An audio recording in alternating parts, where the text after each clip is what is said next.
Buenas tardes. Para los que no me conocen, yo soy Ana Ruabarrena, trabajo en INIA, en Salto, en el Laboratorio de Biotecnología, y les voy a contar una parte de lo que es mi tesis doctoral y, bueno, antes de eso les vamos a contar un poco acerca de la edición génica, cómo funciona, para que, bueno, hablemos todos el mismo idioma.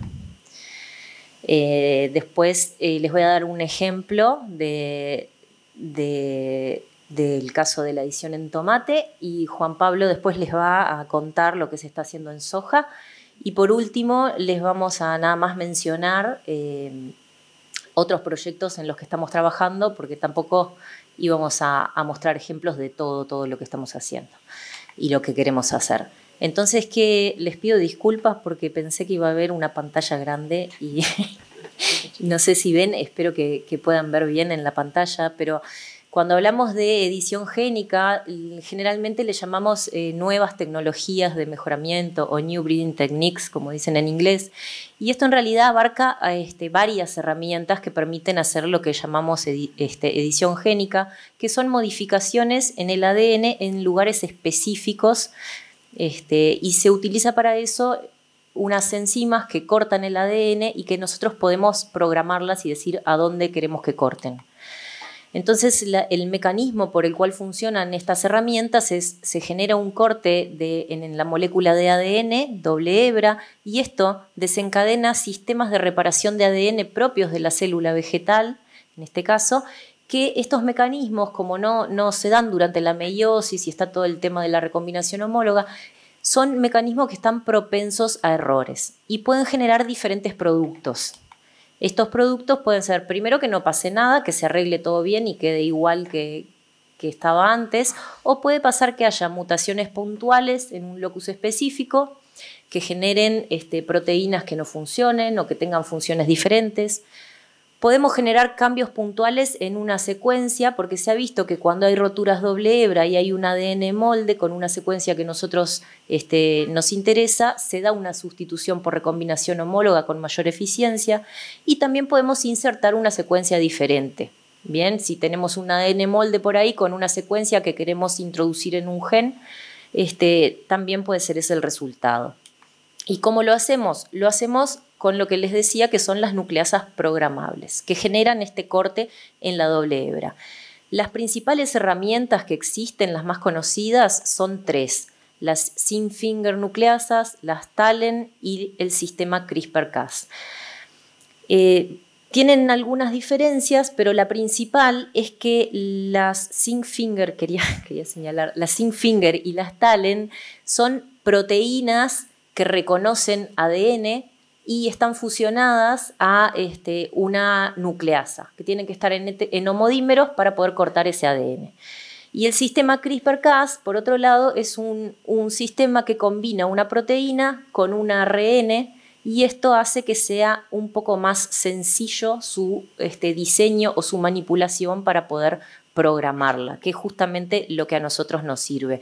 Nosotros podemos combinar diferentes características de cada una de las herramientas para que corten en el sitio de ADN que nosotros queremos. De estos tres sistemas, el más utilizado en la actualidad es el sistema CRISPR-Cas, lo que no quiere decir que los otros no sigan siendo utilizados. Muchas veces se hacen experimentos con el sistema CRISPR-Cas y después, por temas de propiedad intelectual o lo que sea, se usan otros sistemas para desarrollo tecnológico final. ¿Bien? Eso es otro campo. Entonces, este sistema que se llama CRISPR-Cas proviene en realidad de bacterias, y es un sistema que tienen las bacterias para defenderse de ataques de, por ejemplo, bacteriófagos, que son virus que tienen ADN. Entonces, tiene dos partes. Una que está esquematizada en celeste es la proteína, que tiene esa propiedad de cortar el ADN. Y la otra parte es el ARN guía, o lo que nosotros llamamos single guide RNA, que es esa molécula que está abajo, que tiene 20 letras que son complementarias a las letras del gen que nosotros queremos o secuencia que nosotros queremos cortar. Bien, y esto hace que sea muy fácil reprogramarla, porque en vez de tener que diseñar una proteína nueva entera, lo único que yo tengo que cambiar para darle especificidad a este sistema son 20 nucleótidos en esa pequeña molécula de ARN. Bien, además esto hace que tenga una gran versatilidad de potenciales sitios en donde yo puedo cortar, porque la única característica que necesito para reconocer un sitio es eso que dice ahí, que está marcado en rojo, que se dice PAM. Es un sitio que reconoce la enzima y al lado tiene que estar esta secuencia complementaria. Entonces puedo elegir un sinnúmero de sitios donde puedo yo cortar el ADN. Pero para usar este sistema hay un montón de pasos que son claves para que funcione.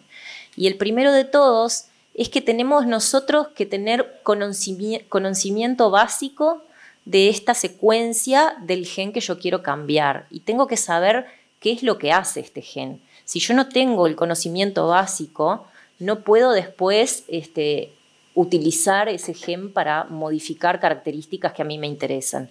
Entonces, la identificación de genes responsables de determinados fenotipos es imprescindible. Y también es muy importante la prueba de concepto. Decir, bueno, yo voy a modificar este gen, ¿qué efectos puede tener?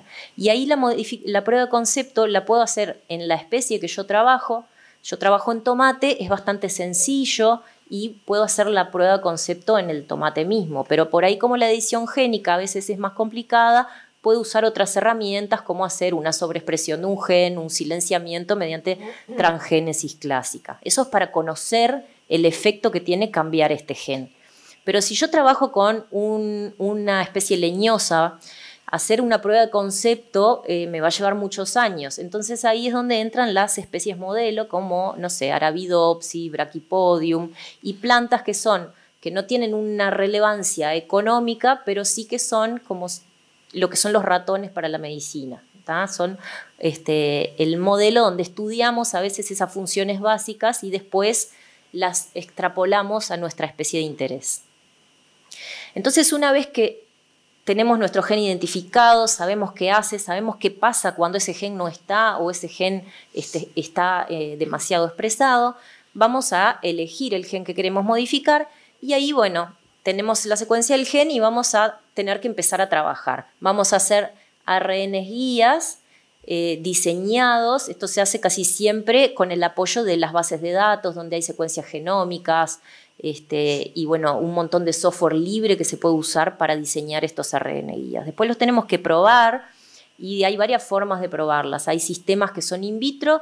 Yo tengo la secuencia, hago un PCR de mi planta, tengo un pedacito de ese ADN y pruebo si la enzima corta o no corta en un tubito y no tengo que meterla dentro de la planta. Y por último, después que yo sé que funcionan estos guías y que cortan en el sitio que yo quiero que corten, lo que tengo que hacer es diseñar un sistema para que toda la herramienta de edición génica entre a la célula de la planta y modifique ese ADN que está en el núcleo o en el cloroplasto o en la mitocondria. Y eso es la parte donde nosotros construimos vectores que tienen los ARN guías y tienen la proteína Cas. Después que tenemos esto, vamos a tener que hacer que este vector o el producto de este vector, ya sea la proteína Cas y con los ARN guías, entren a la célula vegetal. Y ahí es donde entra en juego toda la parte de cultivo de tejidos, transformación genética, que puede ser básicamente a través de transformación con agrobacterium, biobalística, transfección de protoplastos y puede ser utilizando la transformación estable, o sea que se inserte toda esta maquinaria en el genoma de la célula, o puede ser lo que le llamamos DNA free, que es sin que se inserte nada en el genoma vegetal. Y ahí puede ser ingresando directamente la ribonucleoproteína, la Cas9 con su guía a la célula y bueno, después regenerando plantas y analizando, que es el siguiente paso. Después que yo generé esta mutación en un tejido específico, a partir de esa única célula mutante, tengo que obtener una planta entera que sea igual a esa célula. Y tenemos que analizar si estas plantas que regeneramos tienen la mutación que queremos o no. Y eso va a depender mucho de la especie que trabajemos, cómo lo vamos a hacer. Pero básicamente incluye conocer la secuencia de ese gen que teníamos en la línea no editada y compararla con la secuencia de nuestras líneas y ahí vamos a encontrar si hay o no hay mutaciones.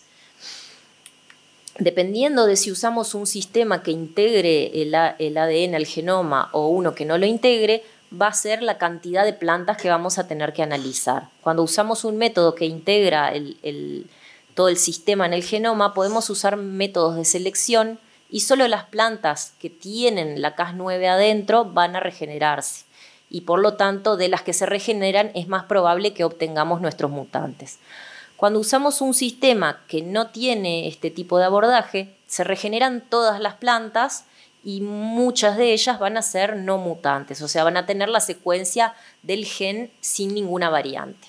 Entonces ahí, en realidad, la estrategia que nosotros seleccionemos va a depender de nuestras capacidades, ya sea de dinero, de infraestructura y de tiempo para procesar esa infinidad de plantas que se regeneran si usamos un método sin integración del ADN o el otro método con selección.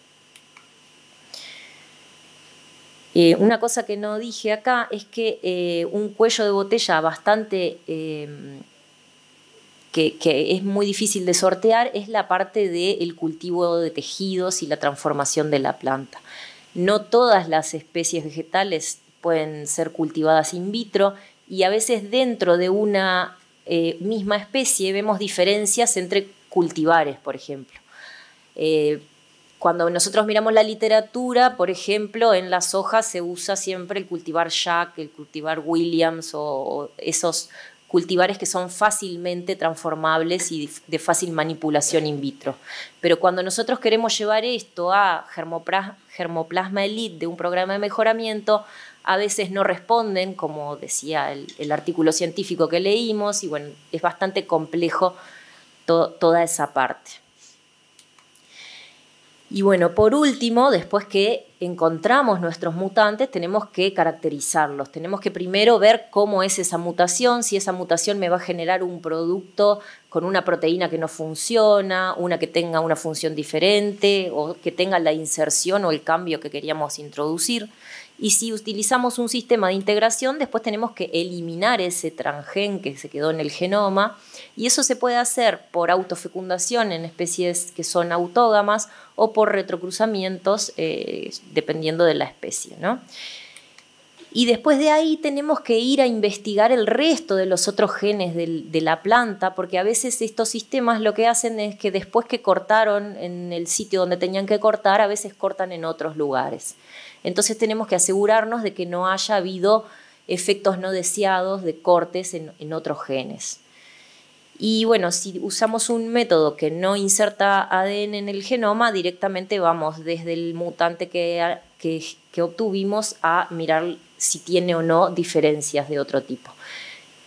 En algunos países que ya tienen implementada la regulación o el análisis regulatorio de estas obtenciones vegetales, en algunos casos exigen que se conozca la secuencia de los potenciales sitios no blancos y que sea que no tenga ningún cambio, y en otros países no. En otros países se pide que se haga una evaluación de cultivares como se hace en una cultivar común, digamos. No se necesita una secuencia de todo el genoma, solo hay que analizar que la variedad sea esencialmente derivada, o sea, que sea igual a la parental con el cambio que nosotros le quisimos inducir.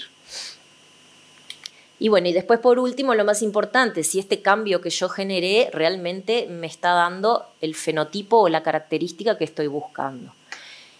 Y por último, si este cambio vale la pena, si vemos que realmente aporta y genera una diferencia notable que amerite a un nuevo cultivar, bueno, se hace se lleva esta línea o esta planta nueva a la parte de toda la parte regulatoria de la edición génica y después, dependiendo lo que diga el organismo regulador, se hace o no un registro de cultivares en INASE como corresponde.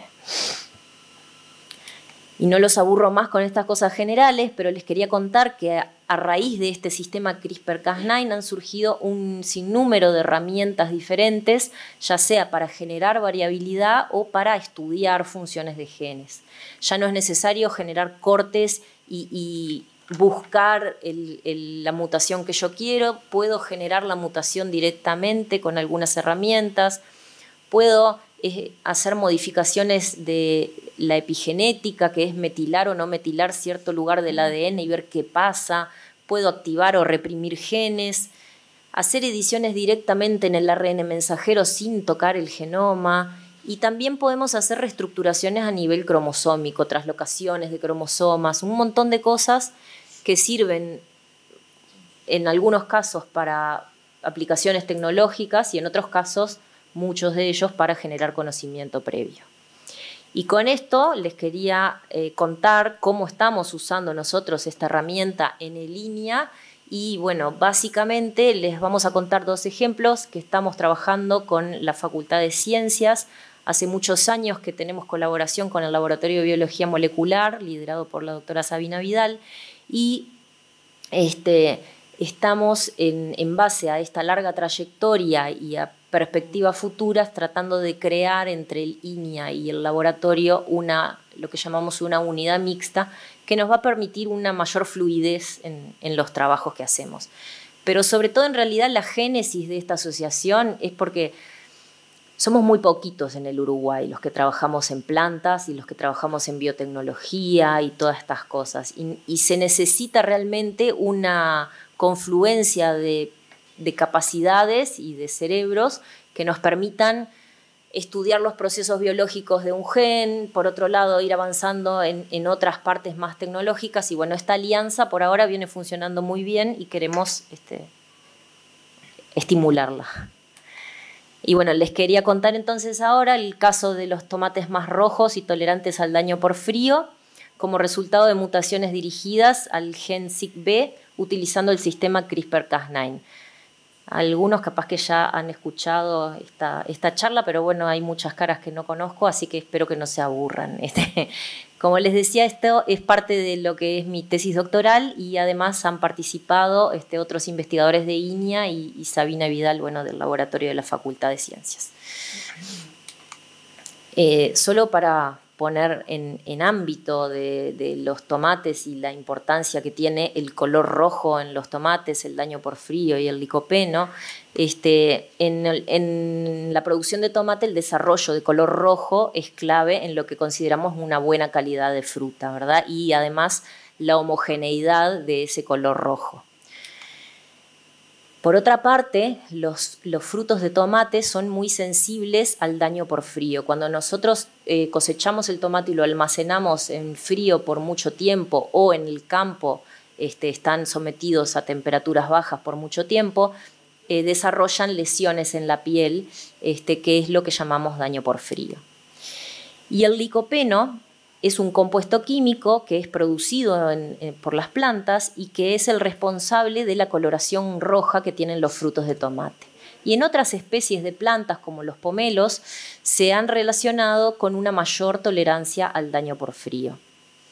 Y otro punto clave para entender este trabajo es que cuando hablamos de producción de tomate en invernáculos, que es a lo que está centrado nuestro programa de mejoramiento, se usan tomates con un tipo de hábito de crecimiento que se denomina hábito de crecimiento indeterminado, ¿bien? Como les decía entonces, el licopeno es este compuesto químico, ahí la iba a señalar, ahí en el medio de la ruta de biosíntesis, se llama carotenoides, la familia de estos compuestos, que tienen propiedades que hacen que sean además pigmentos. Y además tienen una capacidad antioxidante bastante alta. Y el licopeno en el fruto del tomate se transforma en betacaroteno por una enzima que es específica del fruto que se llama SIGB. A medida que el fruto de tomate va madurando, esa conversión de licopeno a betacaroteno disminuye porque la expresión del gen de la proteína SIGB baja. Y así es como se acumula el licopeno y el tomate queda rojo. Sin embargo, algunos genotipos de tomate son más rojos que otros, contienen mayor contenido, contienen más licopeno en el fruto. Y un ejemplo de estos genotipos son los mutantes OG y OGC, que tienen proteínas SIGB no funcionales, o sea, tienen mutantes knockout para esta proteína. Y en los monitores, no sé, yo de acá no veo diferencias, pero pueden ver que el mutante OGC de abajo es mucho más rojo y más parejo ese rojo que en el otro tomate, que es una foto, un tomate de una línea de mejoramiento nuestra. Pero ¿qué pasa? Ustedes me dirán, si ya existe la mutación, déjate de jorobar con la edición génica, perdón la expresión tan coloquial, pero lo que sucede es que este tipo de mutaciones, que son mutaciones naturales, aparecieron en tomates que tienen un hábito de crecimiento determinado, que es ese esquemita de la maceta que les pongo ahí. Tienen otra mutación en un locus que se llama self-pruning y por lo tanto no sirven para la producción de tomate en fresco. Los tomates que nosotros utilizamos, que tienen hábito de crecimiento indeterminado, tienen el alelo wild type en ese locus, ¿bien? Y lo que pasa es que no hay variedades de crecimiento indeterminado que tengan estas mutaciones, porque estos dos loci están ambos en el cromosoma 6 a una distancia de 6 centimorgans entre ellos. Y esto hace que utilizando mejoramiento genético clásico, cruzamientos y análisis de poblaciones, de progenies, perdón, no sea fácil encontrar esta combinación de crecimiento indeterminado con mutación OG y OGC. De hecho, no hay variedades comerciales que tengan esta combinación. Y por eso nosotros nos propusimos, en el ámbito de nuestro programa de mejoramiento, que además tiene una capacidad de procesar cruzamientos anual bastante chica, no podemos hacer poblaciones gigantes para tener una sola combinación, nos propusimos usar esta herramienta para generar plantas de tomate con crecimiento indeterminado y alelos knockout para la proteína SIGB. O sea que de alguna forma estamos tratando de imitar esas mutaciones naturales en un contexto genómico que a nosotros nos interesa. Por suerte y mucho trabajo, tuvimos resultados bastante lindos. Lo hicimos a través de transformación genética mediada por Agrobacterium. Logramos regenerar plantas de tomate con un hábito normal, digamos, nada raro. Y cuando analizamos las mutaciones en nuestro gen, vimos que habíamos encontrado en total 4 alelos diferentes. Y de esos 4 alelos empezamos a trabajar con uno, ahora estamos trabajando con otro que está en otra línea, pero bueno, los resultados que les muestro son de uno de estos 4 en una de las líneas que estamos trabajando, y en la segunda generación el tomate es una autógama, entonces por autofecundación ya en la segunda generación logramos identificar plantas libres de transgen. Esto lo hicimos mediante PCR de diferentes regiones del tDNA que se inserta en el genoma y ahora lo ampliamos a todo el tDNA, a este análisis, y seleccionamos de ahí plantas para seguir adelante, o sea, plantas que ya no tienen transgen. Analizamos los potenciales sitios no blanco y vimos que no había mutaciones en sitios no blanco. Después analizamos la parte del fenotipo y ya vimos que en las flores se veían diferencias en los colores, también en el fruto, en el contenido de licopeno, en el índice de color. Y algo bien importante es que otras características del fruto permanecen similares en la ditada con el wild type. Y voy a avanzar más rápido porque nos estamos quedando sin tiempo. Y les quería contar que además de este color que veíamos en la fruta, también la fruta madura más rápido y de forma más pareja, ya lo vimos en 2 años. Y guardamos estas frutas a 5 grados por 20 días y vimos que a los 13 días había una menor proporción de fruta dañada por frío. Además, a los 20 días veíamos que la severidad de los síntomas era mucho menor. También el desarrollo de color era mejor en la fruta mutante y había una menor peroxidación de lípidos en la piel del tomate, que esto tiene que ver con el daño por frío. Entonces, en resumen, lo más importante para nosotros como programa de mejoramiento es que logramos hacer esta combinación que de otra forma era muy difícil de hacer y lo logramos hacer en líneas elite del programa de mejoramiento. Y esto es nuestro producto principal. Además, bueno, el fruto tiene las características que nosotros buscábamos en él. Y por suerte logramos hace poquito publicar estos resultados y con esto los dejo con Juan Pablo, que les va a hablar de la soja.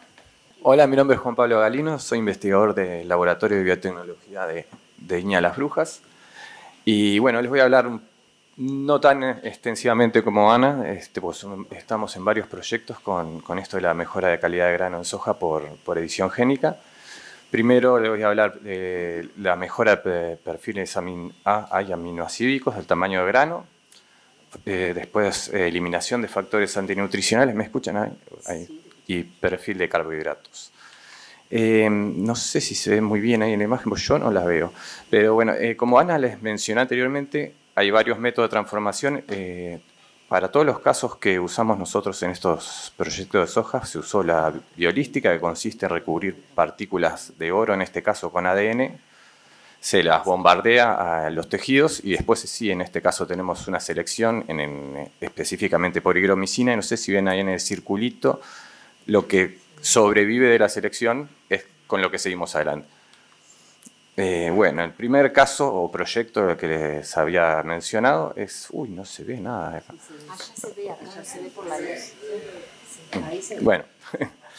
Bueno, las principales proteínas acumuladas en el grano de soja son las glicininas y conglicininas. Lo que estamos buscando en este proyecto es eliminar la producción de beta-conglicininas, que son pobres en aminoácidos azufrados, que son esenciales, y lo que vamos a lograr por un sistema de compensación es que se produzcan más glicininas, que sí son ricas en esos aminoácidos.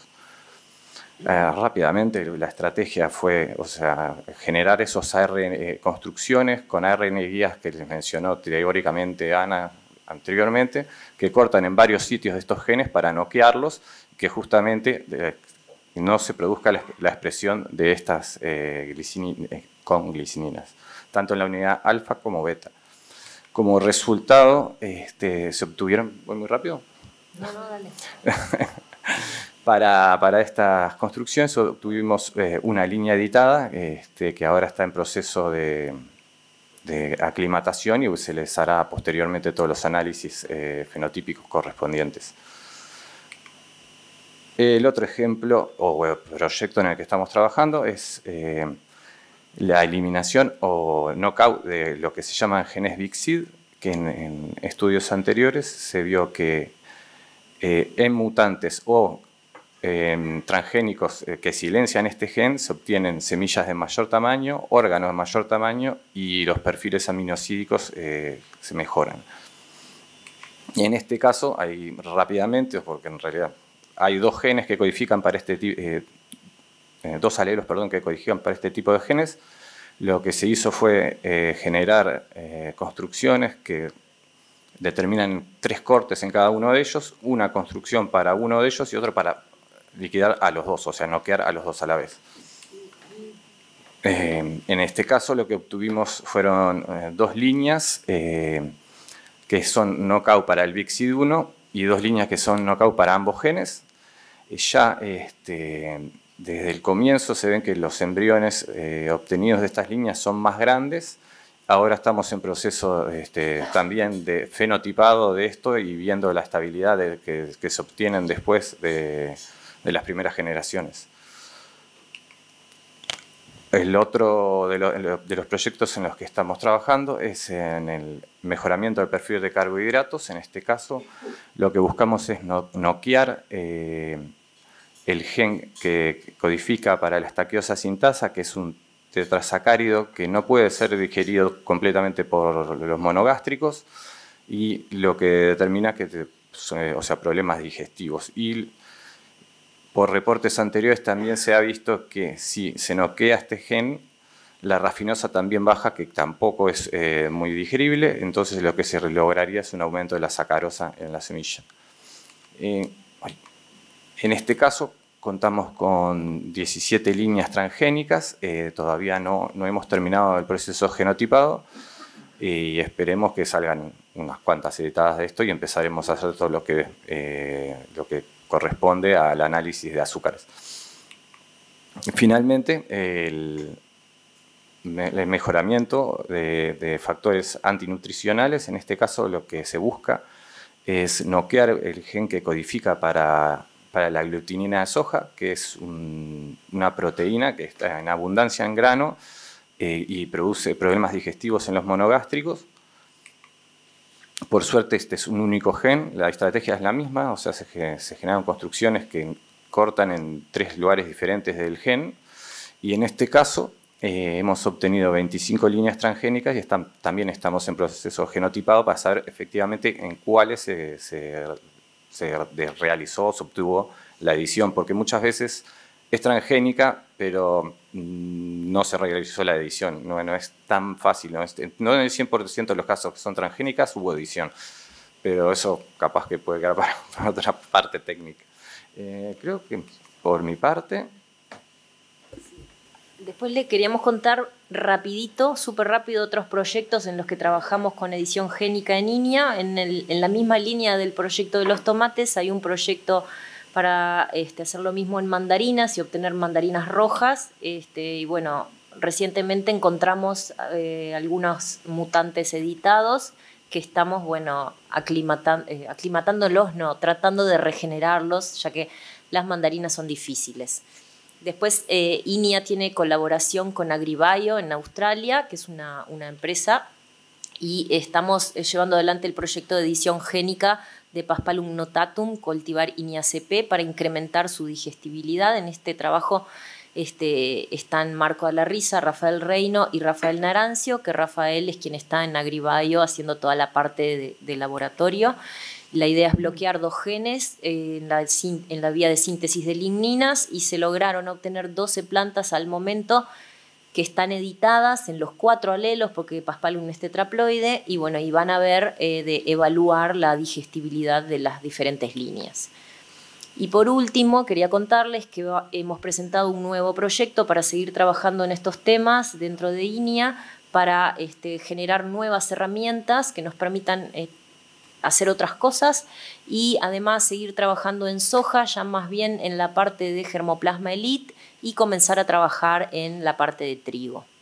Y con esto les agradecemos y quedamos a disposición por si tienen preguntas.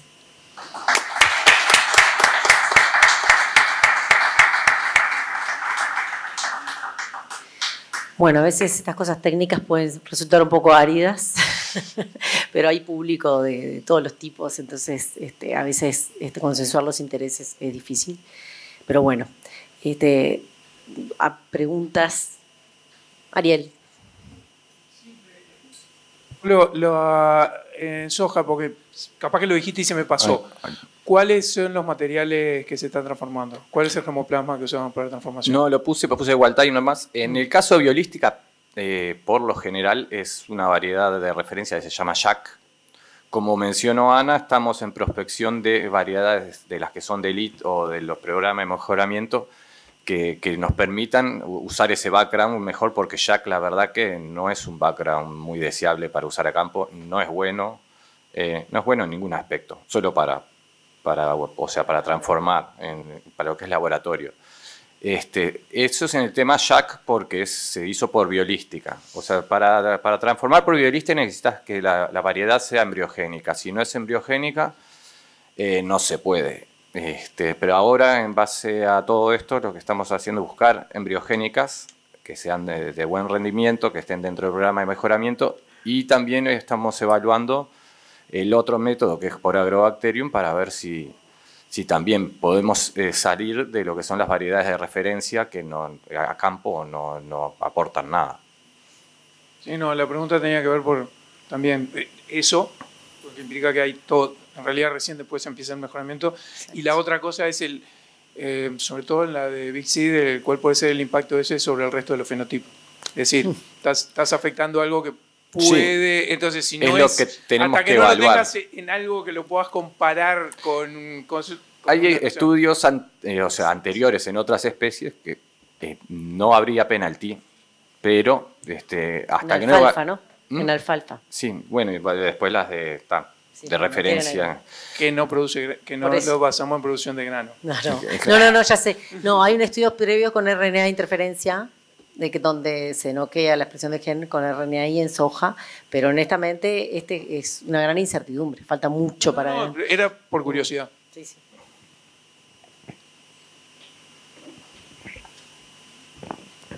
Bueno, felicitaciones, muy buenas las presentaciones. Victoria, tuvimos oportunidad de discutir lo que ustedes piensan hacer por el lado de la protección del evento en tomate y en principio no estarían avanzando con la protección. La pregunta es más para soja, es decir, un montón de eventos que están trabajando, cómo piensan defender y proteger la invención para adelante. Esperamos a la charla. A Canario. Bueno, a ver, nosotros como instituto de investigación empezamos a hacer estudios de investigación a pesar del riesgo que puede requerir y la incertidumbre, ¿no?, en los procesos regulatorios y de propiedad de estos eventos. Yo entiendo que una empresa quizá del sector privado no invierta en esto sin tener claro previamente cuál es el ámbito regulatorio que va a existir. Es decir, eso en primer punto, ¿no? Nosotros como centro, como instituto de investigación tenemos que generar conocimiento, contribuir al conocimiento y anticiparnos y con un cierto riesgo que podemos correr como instituto de investigación pública. Acá está Virginia, que después nos va a aclarar un poco más cómo viene avanzando en Uruguay el ámbito regulatorio, el tema de edición génica. Pero bueno, nosotros estamos en continuo vínculo con ellos, desde INIA como institución en los diferentes ámbitos del Ministerio del MEGAP, intentando contribuir en los aspectos regulatorios. No te estoy contestando, porque no tengo la herramienta para contestarte qué va a pasar, creo que es Virginia con la que tenés que hablar, pero nosotros seguimos avanzando porque son procesos de muy largo plazo. Como bien dijo Ariel, es decir, esto en las etapas previas del mejoramiento, falta muchos años para después y en 10 años pueden cambiar mucho los escenarios. Es decir, el marco de incertidumbre es muy grande, pero nosotros podemos jugarnos dentro de ese marco de incertidumbre. Virginia, dale, micrófono.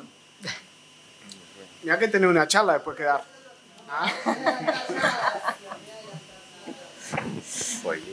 No, buenos días para todos, porque si no le hacemos un ping-pong y no sabe con quién hablar. Dale. Entonces vamos por partes.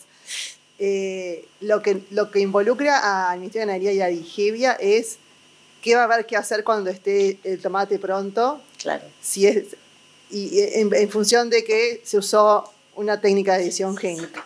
¿Qué va a pasar con eso? Porque fue editado. Pero eso no va a condicionar los temas de propiedad intelectual, patentamiento. Yo creo que la pregunta de Juan iba por ese lado. ¿Por qué lado iba? ¿No? Tal vez que te la entendí Juan, mal. me parece que iba por ese lado, entonces es independiente, porque, a ver, claro, mientras que no tengamos normativa, que es la situación de hoy, y después contamos en qué exacto. estamos. ¿Tú te referís al tema de propiedad intelectual sobre Cas9? No, del evento. Registro de INASE. El registro de INASE, bueno, eso es una esencialmente derivada. Hay que ver. No. Por eso te estoy diciendo, ¿te referís a las patentes del uso de Cas9 y la patente? Bueno, en Uruguay. No, la patente de la planta. Pero la planta no se patenta, se registra. La pregunta no refiere al derecho de uso de la tecnología de Cas9, refiere a la protección del evento.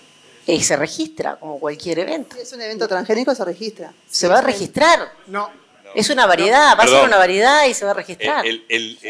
Lo que se refiere Juan, y creo que es a lo que es los posibles derechos de patente que hay en la construcción del evento Me transgénico. acaba de decir que no, me dijiste que no.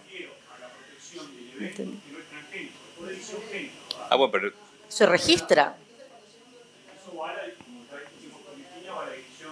Virginia dice que lo aclara. Pero lo que es variedad vegetal es por derecho de obtentores y es en INASE.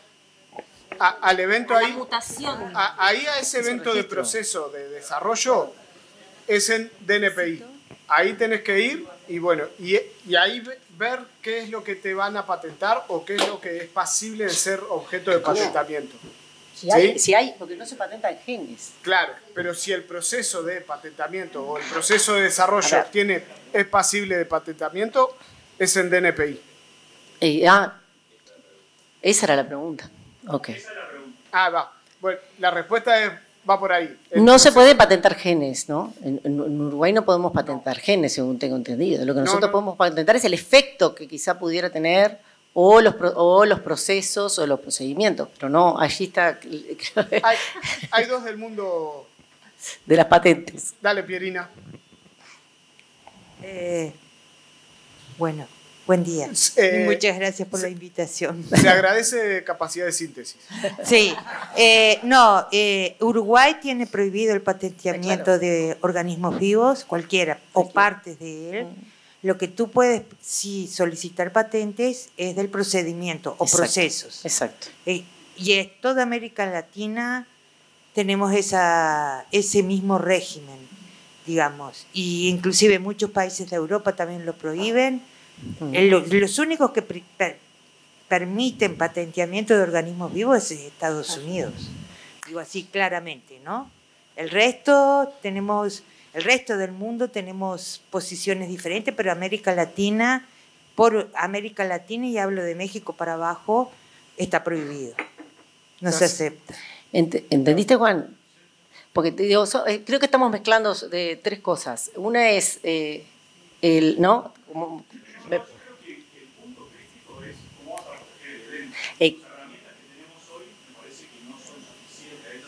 No lo vas a proteger, lo vas a registrar como cualquier variedad. Última pregunta y después... No, yo le iba... Penúltima, diga. Yo le iba a tratar de contestar. Yo soy examinadora de patentes de invención del área de biotecnología de la DNPI. Me siento un poco observadora. Pero... Sí. Los eventos, o sea, la planta transgénica o natural no se protege, no es considerada una invención. Una molécula de ácido nucleico podría llegar a protegerse de manera aislada, modificada también para que no sea igual a una molécula natural. Y hay otros subproductos también, digamos, de una invención que se relaciona con una planta transgénica que también se pueden proteger como método de diagnóstico del evento, método de determinación de la cigosidad, método de control de malezas alrededor de un cultivo, una planta que tiene determinada mutación.